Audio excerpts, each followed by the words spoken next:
Will Billy's big papa Hail Mary prove to be another Queensland masterstroke in Game 3? Nah.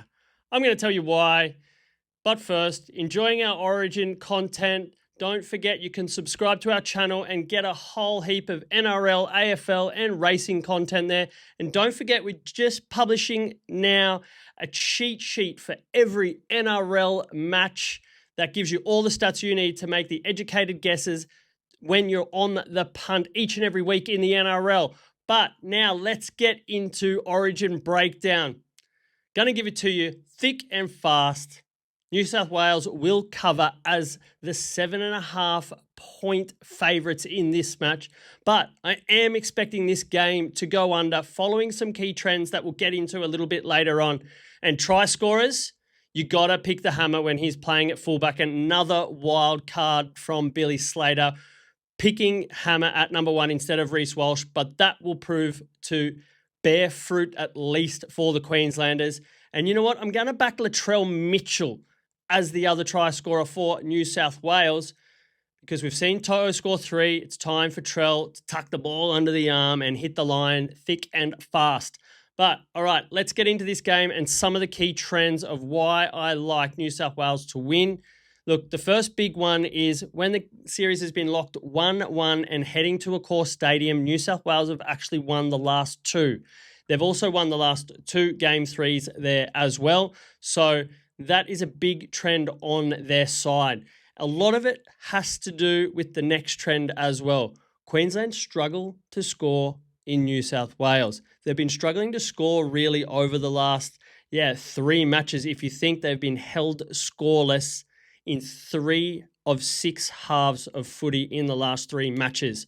But getting back to Accor, they've actually scored 14 points or less in 8 of their last 10 games at Stadium Australia, if you still want to call it that. So that is a big alarm sign for Queensland, who are also struggling for points in recent times. Now, I also like the under in this game as well because history states that the last 5 Game 3s have ended with a game total of under 42.5 points. So that's the key trends that I'm following heavily in this one and why I like New South Wales to win. Then we can break it down as much as you like. Obviously, New South Wales had the bad rub of the stick in the first half when Queensland won the penalty count 8-0. You can call it discipline, you can blame it on the refs, whatever you want, but don't expect Queensland to get an 8-0 penalty count in this game. Obviously, would cause too much controversy for the internet to even handle. So expect this to be a much more even count in this game. And we saw when it was 2-2 in the second half, New South Wales put up 18 unanswered points to push the game to 26-24. So you look at some of these changes now that Billy Slater has made. Obviously, one forced one with Kalen Ponga being out, but he had the choice to bring in Reece Walsh and hold Hammer in the centres, on the wing, I should say. But he decided to put Hammer at the back. Obviously, Reece Walsh is coming off an injury, but he has been phenomenal for the Broncos. So it is a big play to leave him out of the side or have him as 18th man and the Hammer to play fullback and bringing in Guillermat Shibasaki into the side. Look, sometimes these changes with an unknown player coming in can be an absolute great play for an Origin team or even a club team. It brings a factor of the unknown. How is Billy Slater going to use him in attack?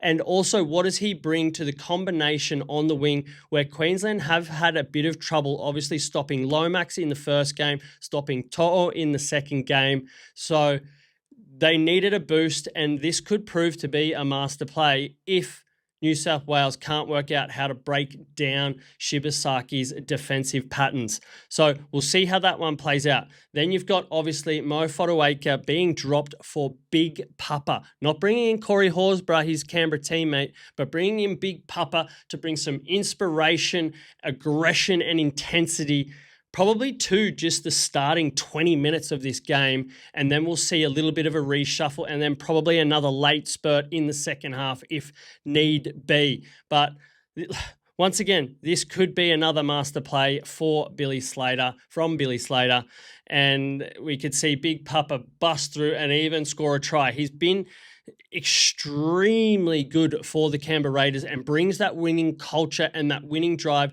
from his experience with Queensland through the dynasty and also with the Raiders at the moment. So could be another big play, but you can hear me saying could be. There's a whole lot of what ifs heading into this match for Queensland.